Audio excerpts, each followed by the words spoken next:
Super Sunny की इस episode की स्टार्टिंग में हम देखते हैं शाओशू को, जो कि कहीं प्रिजन में आया होता है। वो एक गार्ड को बहुत सा पैसा दे रहा होता है कि वो कहता है ये ले, इतने से काम सर जाएगा। ये सुन के वो कहता है इतने से हो तो जाएगा, पर लेकिन ज़्यादा लंबे समय के लिए नहीं होगा। मैं तुम्हें सिर्फ थोड़ी देर के लिए वहाँ जाने दे सकता हूँ, बाद में तुम्हें वापस आना होगा। फिर हम देखते हैं शाओशू के अंकल को, जो कि प्रिजन में बैठे होते हैं। इन्हें प्रिजन के अंदर डाल दिया गया है यून के कहने पे। वो अपने उन्हें कहते हैं आखिरकार शाय फैमिली को कैसे पता चला कि मैं उनके पीछे ही उनकी पीठ के ऊपर खंजर घोंपने का प्लान कर रहा था। आखिरकार उनको कैसे पता चल गया। फिर भी एक आवाज़ आती है, अंकल अंकल आप ठीक है ना? अंकल मैं आ गया। उनके उसके अंकल पहचान जाते हैं। वो कहते हैं शाओशू आखिरकार तुम यहाँ क्या कर रहे हो? तुम्हें तो इस वक्त अपने माउंटेन पे होना चाहिए था, वहाँ पे तुम्हें ट्रेनिंग करनी चाहिए थी। तुमने यहाँ के बहुत बड़ी गलती कर दी बेटा। फिर हम देखते हैं शाओशू को, जो कहता है अंकल आपके साथ ये कैसे हुआ? मुझे आपकी चिंता होने लगी थी तो मैं वहाँ से वापस आ गया। शाओशू कहता है अंकल केवल आप ही हैं वो जो कि जिनको सबसे ज़्यादा मेरी चिंता रहती है। आपने मुझे ट्रेनिंग के लिए यहाँ से शाओ फैमिली से दूर भेज दिया, वहाँ पे काफ़ी ट्रेनिंग करने के लिए माउंटेन पे, जिसके कारण मैं इन सब चीज़ों से दूर रहूँ। पर लेकिन ये आपके साथ कैसे हो गया? मैं सीक्रेटली यहाँ आया, बाकी फैमिली से, अपने सपोर्टर है जो कि हमारे शाओ फैमिली के सपोर्टर है, उनसे बात की, उनसे मदद मांगी, पर लेकिन उन्होंने भी मना कर दिया। और फिर उसके अंकल कहते हैं देखो बेटा, अब पैसा यहाँ पे इतना ज़्यादा मायने नहीं रखता है। यहाँ पे सबसे ज़्यादा इज्जत मायने रखती है, दोस्ती मायने रखती है। यहाँ पे अब पैसे का कोई काम ही नहीं है, तुम घूस नहीं खिला सकते। एक दो बंदा घूस खा लेगा, बाकी सारे नहीं खाएंगे। जो हमारे सपोर्टर थे और जितनी भी इस सोलर सिटी में जितनी भी बड़ी बड़ी फैमिली थी, वो सारी की सारी अब शाय फैमिली के अंडर में जा चुकी है, क्योंकि शाय फैमिली इस पूरी सोलर सिटी की अगली कास्टेलियन फैमिली बन चुकी है। इसलिए अब ये कुछ करना एकदम हमारे लिए बेकार है। तभी शाओशू कहता है अंकल मुझे बता दीजिए, ये उस कमीने ने किया है ना? सच बताइए, ये उसने किया है ना? आपके साथ ये हालत उसी ने की है ना? बस मुझे हाँ बता दीजिए, मैं उस कमीने को वहीं के वहीं मरवा दूंगा।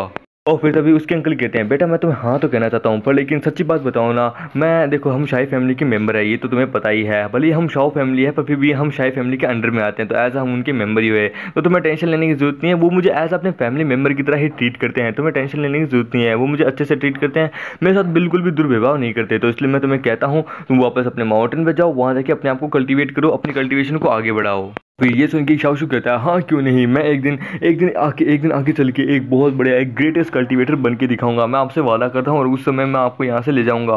पर लेकिन उससे पहले आपके साथ ये जो कुछ भी हुआ है उसके ज़रा बदला तो ले लें उससे। मैंने यहाँ आते ही सबसे पहले एक असैसिन को, जो कि एक टॉप लेवल का असैसिन है, मैंने उसे हायर कर लिया है। आप टेंशन मत लीजिए। ये सुन के उसके अंकल कहते हैं तुम क्या करना चाहते हो? तुम क्या प्लान कर रहे हो? वो कहता है मैं अपना बदला पूरा करूंगा। हमारी शाओ फैमिली और आपका बदला पूरी तरीके से पूरा करूंगा। उसने पहले मुझसे मेरा प्यार ले लिया, अब उसने मुझसे आपको भी मुझसे छीन लिया है। इसलिए इस बारे में तो मैं उसे बिल्कुल नहीं छोड़ूंगा। मैं उसे कुत्ते की मौत मारूंगा। उसकी ज़िंदगी का खेल यही ख़त्म। ये सुन के उसके अंकल उसको गिरबान से पकड़ लेते हैं। वो कहते हैं शाओशू ऐसा बिल्कुल भी मत करना, मैं तुम्हें बता रहा हूँ, प्लीज़ ऐसा बिल्कुल भी मत करना। शाओशू कहता है अंकल आप टेंशन मत लीजिए, मैं अब यहाँ पे आ चुका हूँ फिर से समर सोलर सिटी में। हमारी फैमिली को फिर से राज करने का समय आ चुका है, आप टेंशन मत लीजिए। किंग शी तो गया, उसके बाद यून भी वापस मेरी, और आप इस समर सोलर सिटी के नए कास्टेलियन बनेंगे। मैं यह बात आपको लिख के देता हूँ, पर उससे पहले जाके थोड़ी मिलिट्री की किताबें तो पढ़े, राजनीति की किताबें तो पढ़े। वो कहता है मैं अपने अंदर की इस बैटल से, यहाँ तक कि इन सभी से, यहाँ तक कि अपने अंदर के इनर डेमन से, इन सब से बहुत इंस्पायर्ड हो चुका हूँ। वो मुझे चीख के कह रहा है कि भले ही तू तेरी फैमिली को तू अपने कास्टेलियन नहीं बना पाया, पोजीशन नहीं बना पाया, भले ही तू यून से शादी नहीं कर पाया, बट लेकिन मैं अंदर से पूरी तरीके से श्योर हूँ कि मैं आगे चल के एक बहुत खतरनाक लेवल का एक लेजेंडरी जनरल बनूंगा और हमारी फैमिली को राइज करवाऊंगा। सुन के उसके अंकल चिल्लाते हैं कि शाओशू ऐसा मत करना, मैं तुम्हें बता रहा हूँ जो तुम देख रहे हो सपने ऐसा कभी पूरा नहीं होने वाला, तुम ऐसा नहीं कर सकते, रुक जाओ कमीने रुक जा। फिर तभी वो जो गार्ड होता है जिसको शाओशू ने पैसे दिए होते हैं, वो कहता है शाओशू तुम्हारा टाइम यहाँ पे खत्म हो चुका है, पेट्रोलिंग करने के लिए बाकी गार्ड्स यहाँ पे आ रहे हैं, इससे पहले कि वो तुम्हें यहाँ देखे और ये मेरे लिए मुश्किल हो, तुम्हें यहाँ से जल्द निकलना होगा। फिर शाओशू कहता है एकदम क्रेजी मूड में अंकल आप बस यहीं रुक के इंतजार कीजिएगा किंग शी की मौत की एक अच्छी खबर का, मैं आऊँगा आपको यहाँ से ले जाऊँगा। सुन के उसके अंकल कहते हैं शाओशू मैं तुम्हें वार्निंग दे रहा हूँ, आखिरी वार्निंग है, प्लीज़ ऐसा मत करना, इस तरह तुम अपने ही मौत की चिता बिछा रहे हो, प्लीज़ ऐसा मत करना, तुम इससे अपने आप को ही मार डालोगे। फिर हम देखते हैं बाहर का सीन, अगले दिन सुबह का सीन, जहाँ पे शाओशू किसी एक असैसिन से बात कर रहा होता है। और फिर तभी हमारा शाओशू उसको कहता है यहाँ पे सब कोई नहीं है, तुम अपना मास्क उतार सकते हो। ये सुन के वो कहता है ठीक है। वो अपना मास्क उतारता है, यार ये बहुत हैंडसम होता है। वो कहता है शाओशू क्या हुआ यार, तुझे लगता है आज मेरी मदद की ज़रूरत है? क्या हुआ, किसे मरवाना है? आखिरकार तू इतना ज़्यादा सीरियस क्यों लग रहा है? वो कहता है इस वक्त यहाँ पे कोई नहीं है और यहाँ तक कि सिटी में भी तुम्हें कोई नहीं जानता, तो ये काम तुम्हारे लिए होना आसान है। वो इस वक्त होलिस्टिक सिटी में नहीं है, तो मैं जैसा कहता हूँ क्या तुम उसे मार दोगे? और फिर तभी वो असैसिन कहता है यार शाओशू तू थोड़ा चिल हो जा, तू टेंशन मत ले, उसकी मौत की खबर तेरे पास जल्द ही आएगी, एकदम अच्छी सी खबर आएगी कि किस प्रकार से मारा है, तू टेंशन मत ले। ये सुन के शाओशू कहता है मुझे बड़ी कुत्ते की मौत मारना।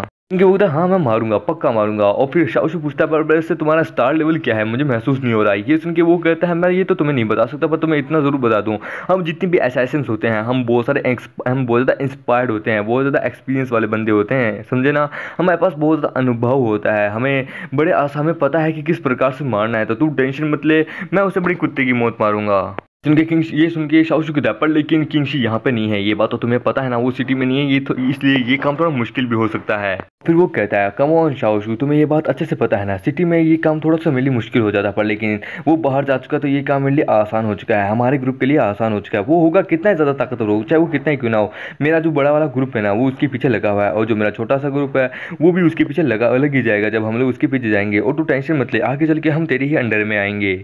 शाओशू कहता है ये सुन के मुझे बहुत अच्छा लग रहा है कि मैं इंतजार करूंगा जिस दिन तुम लोग मेरे अंडर में आओगे और मेरी कमांड को मानोगे, मैं इंतजार करूंगा। पर लेकिन मैं बता दूं किंगशी कोई नॉर्मल बंदा नहीं है, वो एक स्टार मास्टर है, तुम्हें बता दूं, तो तुम्हें उसके लिए फाइट करना थोड़ा मुश्किल होगी, पर मैं आशा करता हूँ तुम लोग उसे बुरी तरीके से मार डालो। फिर तभी हमारे किंगशी और लेफ्ट गार्ड को दिखाया जाता है। हमारा किंगशी कहता है लेफ्ट गार्ड को, ओए लेफ्ट गार्ड वैसे भी अब हम लोग सिटी के एरिया से बहुत ज़्यादा दूर आ चुके हैं, अब हम लोग सीधा मेन रोड है ना उस पर आ चुके हैं, जो कि हमें सीधा कैपिटल पे पहुंचाएगी। इस रोड पे बहुत ज़्यादा खतरा भी रहता है, क्योंकि यहाँ पे कभी चोरी होती है, कभी मार काट होती है, इसलिए थोड़ा खतरा रहता है इस रोड पे। और फिर तभी लेफ्ट गार्ड उसको कहता है अरे लीडर ये बात तो सही कहा आपने, पर फिर भी मैं बता दूं यार मैं तो कैपिटल सिटी में जाने का इंतजार नहीं कर पा रहा, सच में पता नहीं हम वहाँ पे कब पहुँचेंगे। वहाँ की सुंदर सुंदर लड़कियाँ, वहाँ पे बहुत ज़्यादा सुंदर हॉट और सेक्सी लेडीज रहती है, मुझे उनके साथ खेलने का पूरा मन कर रहा है, मैं तो रह नहीं सकता। सुन के हमारा किंगशी कहता है ओह लेफ्ट गार्ड तुम्हें पता है ना, अगर तुमने इस तरह की कोई भी सिचुएशन खड़ी करी तो तुम्हारा बैकग्राउंड और मेरा बैकग्राउंड भी सामने आ जाएगा, इस तरह धीरे धीरे हम कैपिटल सिटी में फेमस होने की जगह बदनाम हो जाएंगे। और तुम्हें ये बात अच्छे से पता है ना, अगर ये सिचुएशन अगर खड़ी होगी ना तो ये हमारे लिए कितना ज़्यादा मुश्किल हो जाएगा, लोग तुम्हें ठरकी कहने लगेंगे और साथों साथ मुझे भी। ये सुन के वो लेफ्ट गार्ड कहता है अरे बॉस आप क्या का टेंशन लेते हैं, ये एकदम वही पोएम की तरह है जैसा कि आपने मुझे एक बार बताई थी, उस पोएम की तरह। फिर लेफ्ट गार्ड उसे कहता है कि बॉस जिंदगी सिर्फ 2 पल की है, हमें अपनी ज़िंदगी को जितना हो सके उतनी अच्छे से एंजॉय करो यार, जो जो आपको करना है वो सब कुछ करो, अपनी ज़िंदगी को खुल के जियो। बॉस आपको पता है कि आखिरकार मैं हमेशा इतना ज़्यादा कॉन्फिडेंट में क्यों रहता हूँ, क्योंकि मैं अगर आप अपनी इस अतीत के यानी अपने इस प्रेजेंट टाइम की सिचुएशन को अगर मैं संभाल सकता हूँ, अच्छे से हैंडल कर सकता हूँ, तो मैं अपने आने वाले कल को भी, अपने आने वाले फ्यूचर की सिचुएशन को भी मैं बड़े आराम से सॉल्व कर सकता हूँ। जब मैं अपना प्रेजेंट संभालूंगा तभी तो जाके मेरा फ्यूचर सही होगा। सुनके किंगशी कहते हैं मैं समझ गया लेफ्ट गार्ड, पक्का तुम्हारे पास कोई ना कोई सीक्रेट हेल्प होगी या फिर कोई बैकअप प्लान पक्का होगा, तुम्हारे पास बैकअप सपोर्ट तो बहुत सारी है, ये मैं समझ गया, इसलिए तो कभी मैं तुम्हें अंडरस्टिमेट नहीं करता, और तुम्हें इस तरह से और भी ज़्यादा डीपली समझना ये तो मेरे लिए बहुत ज़्यादा मुश्किल हो जाता है। ये सुन के वो कहता है हाँ लीडर ये बात तो है। वो कहता है मैं अपने सारे प्लान भी वगैरह सब कुछ इसके अंदर लिख रखता हूँ, यह आपके द्वारा दी गई मुझे किताब है। लेफ्ट गार्ड कहता है लीडर ये आपके द्वारा दी गई किताब है, क्योंकि ये आप ही नहीं लिखी है, आपने अपनी पूरी लाइफ में किन किन लड़कियों के साथ हुकअप किया है, खासकर कैपिटल सिटी में तो वो जितनी भी सुंदर लड़कियां आपने उन सभी के साथ हुकअप कर रखा है। लीडर सबसे ज़्यादा मैं इंस्पायर कर किसको करता हूँ तो वो हो आप, मैं आपको सबसे ज़्यादा करता हूँ, क्योंकि आप सच में मेरे मेरे मेरे हीरो हो, सच में आप तो लड़कियों के बीच बहुत ज़्यादा फेमस है दोनों चीज़ों से। और इसी के साथ यह एपिसोड यहीं खत्म होता है। तो दोस्तों हम मिलते हैं अगले नई वीडियो में, जब तक के लिए बाय बाय।